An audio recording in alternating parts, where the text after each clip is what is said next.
the jester character I'm portraying in the situation I'm gonna do that. That's the role I'm gonna fill in the music world. If there's some shit going down, I'm gonna call on it, and I'm not gonna sit here and worry about the politics and worry about getting ousted by this person or that person. I'm gonna call the truth for what it is, and throw the cards on the table and let them fall how they may. That's the way I look at life, and that's the way I think I have to be in these situations.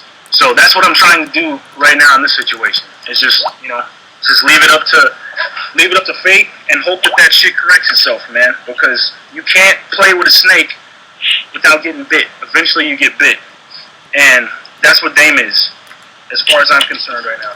Because that guy is like, what did you say?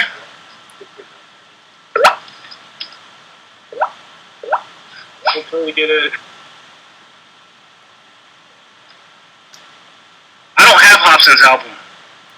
I'm probably not gonna master Hopsin's. I'm probably not even gonna be on his album after this shit.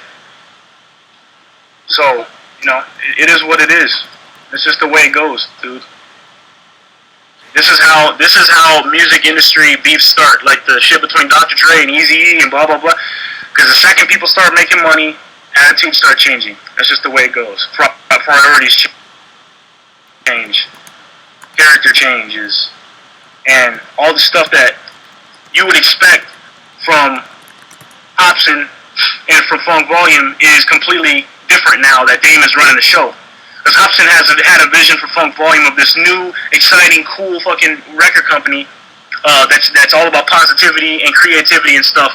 And then we got Swizz putting out bullshit little videos every once in a while. Then they signed this Dizzy Wright guy, some fucking weedhead from Las Vegas. I'm sure he's a cool kid, but Hopsin's like the biggest anti-drug person ever. He always has been. And he's got two, like, the biggest potheads ever on his record label. And his fucking album is named Smoke Out Conversations. Come on, dude. What the hell's up with that? Like, what do you run your shit, dude? Get out of here with that. Don't sit here and be anti-drug. That's like me joining the freaking Mothers Against Drunk Driving if I was a mother, and then showing up drunk and bringing my, drunk daughter with me driving to the meeting and shit. Like that, you know what I'm saying? It's like, come on, dude, get out of here. And get your shit called, dude. Everybody's just, like, looking at people in life, like, saying bullshit, but not wanting to say anything about it because they're afraid. In life, you can't be afraid. That's bullshit. Sooner or later, you have to get to the point where you're like, dude, I'm going to call bullshit for bullshit, period. It's called maturity. It's called self-actualization. You get to the point where you're just like, you know what, screw it. Life is too short to try to control circumstances by curbing the reality and by throwing the reality of situations through a lens of intimidation or fear or whatever, dude. You got to be able to call shit for what it is. And that's what I try to do with my music, with my message, with my storyline. It's not an accident. Nothing you see that I do is an accident. This has been very, very well thought out and carefully developed for years. And this guy is doing stuff. Please don't be obnoxious. If you're gonna be in here, like, be respectful. But this stuff is happening. These guys are doing stuff. Dude, grow the fuck up. This dude is doing stuff that's getting to a point where it's like, all right, man, whatever. I'm gonna be cool about it. I'm gonna be quiet about it for the time being. But then all of a sudden it spins around and bites my ass, and I'm just like, dude, that's not fair. And not only does it bite my ass, but I get thrown out, and all these people who were cool as fuck with me 2 seconds ago, all of a sudden throw me under the bus like I'm not shit. After all I've done and after all the energy that I've expended trying to be cool with these dudes and develop and invest in their art and their movement and stuff. So that's all I got to say on the matter. If you guys got any questions, I'll answer a couple. But I got to go because I got. My dog is having puppies, and she's in emergency surgery right now because one of the puppies got stuck in her, and I gotta go handle that. So,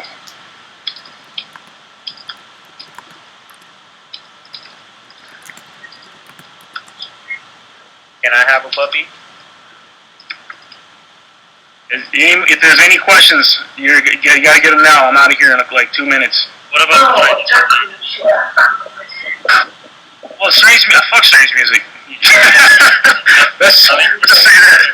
Can you explain what happened? Why you say fuck it? They just treated me like shit. I went out there to meet. I was talking to Dave Weiner, the vice president, he was like, "Hey man, you need to go out and meet Tech and shit." And I was like, "Okay, cool, yeah." And I looked, and he was gonna be the closest he was gonna be to where I was like Santa Barbara and Santa Barbara, Santa Monica, one or two, and oh no, Santa Barbara, yeah. And I drove out there and I met Tech and everything, but everybody else around him was a complete asshole to me, dude. And then the second time I saw them was in Tucson, Arizona, and they were complete assholes to me then. And Tech was like in love with my music. He was like, "Oh fuck, this is dope, man!" Like, you know, Tech has these little meet and greets, and I was at the show. I was at the meet and greet, and I literally, like, I'm not a fan guy. I talked to Tech on his tour bus. I sat down with him for about probably like 10 minutes or so, 15 minutes. And then at the meet and greet, I was there too. And like, I just sat on the other side of the room, and Tech like walked all the way through all of his fans and stood next to me and started asking me about my music. Like, "Dude, how do you make it sound so big?" And "Dang man, those mixes are crazy. And you did that all yourself and stuff." And I'm like, "Yeah, dude." And he kind of just chopped it up with me like everything was cool. And I was like, "All right, cool." And then these guys all around him were just complete dicks to me.